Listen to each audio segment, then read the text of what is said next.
বছর ঘুরলেই রাজ্যে বিধানসভা নির্বাচন, তার আগে ব্রিগেডে শক্তির প্রদর্শন বামেদের। আর এই সমাবেশ থেকেই ২৬-এর বিধানসভা ভোটের লড়াই শুরুর ডাক বাম নেতাদের।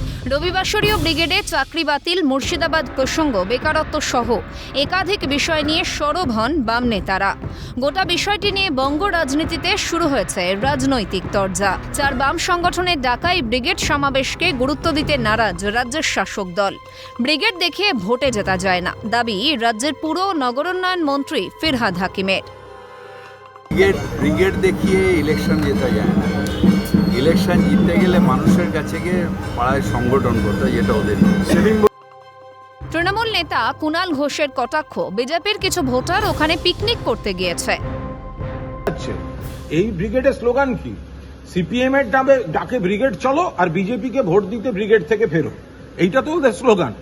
এটা তো অতীতেও দেখা গেছে যে ভোটের আগে একটা ব্রিগেড করেছে, কিছু লোককে এদিক ওদিক থেকে এনে ব্রিগেডে গেছে, কিন্তু তাহলে ভোটটা কোথায় গেল? সিপিএম এর ব্রিগেড বলে যেটা, সেটা দেখতে যেটা, সেটা রাজনৈতিক রসায়নে সেটা নয়। ওই লোকগুলোই এখানে বিজেপির কিছু সমর্থক বা বিজেপির কিছু ভোটার বামেদের মঞ্চ দেখে ওখানে যাতায়াতের ভাড়া পেয়েছে, খাবার দাবার পেয়েছে, ওখানে পিকনিক করতে গেছে। একই সুর তৃণমূলের রাজ্য সহ সভাপতি জয়প্রকাশ মজুমদারের গলায়। তার অভিযোগ, বিজেপির টাকায় সিপিআইএম চলছে। টার্গেট হচ্ছে তৃণমূল কংগ্রেস, যারা বিজেপিকে আটকেছে, এবং সিপিএম পক্ষান্তরে বিজেপি এবং আরএসএস এর বন্ধু, প্রত্যক্ষভাবে বা পরোক্ষভাবে, সেটা সবাই জানে। আমরা জানি যে বিজেপির টাকায় এখন বর্তমানে সিপিএম পার্টি চলছে, তাদের গলার সুরে সুর মিলিয়ে কথা বলে। সেই অতিবৃদ্ধ বয়সে তাই বিমান বোস আজকে আরএসএস বিজেপির বিরোধিতা না করে তৃণমূল বিরোধিতা করছেন।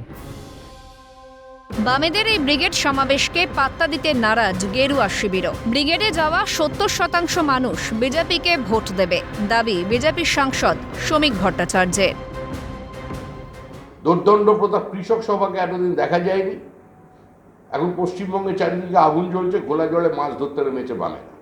তবে নিঃসন্দেহে প্রতিবাদ প্রত্যেকেরই করা উচিত, প্রতিবাদ করতে এসছেন, কিন্তু বক্তৃতা শুনে মনে হলো তারা কার বিরুদ্ধে লড়াই করেছেন, মমতা বন্দ্যোপাধ্যায়ের বিরুদ্ধে না নরেন্দ্র মোদীর বিরুদ্ধে।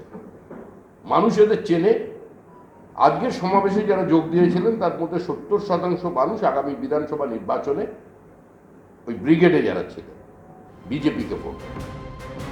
যদিও এই ইস্যুতে তৃণমূল ও বিজেপিকে একযোগে বিঁধেছে বামেরা। সিপিআইএম নেতা রবীন দেবের দাবি, তৃণমূল ও বিজেপির অপশাসনে জর্জরিত মানুষরা এই সমাবেশ থেকে প্রেরণা পেয়েছে।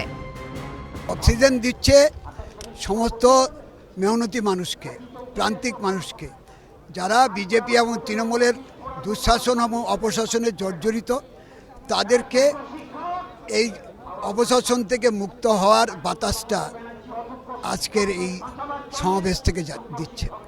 তারা একটা প্রেরণা পাচ্ছে।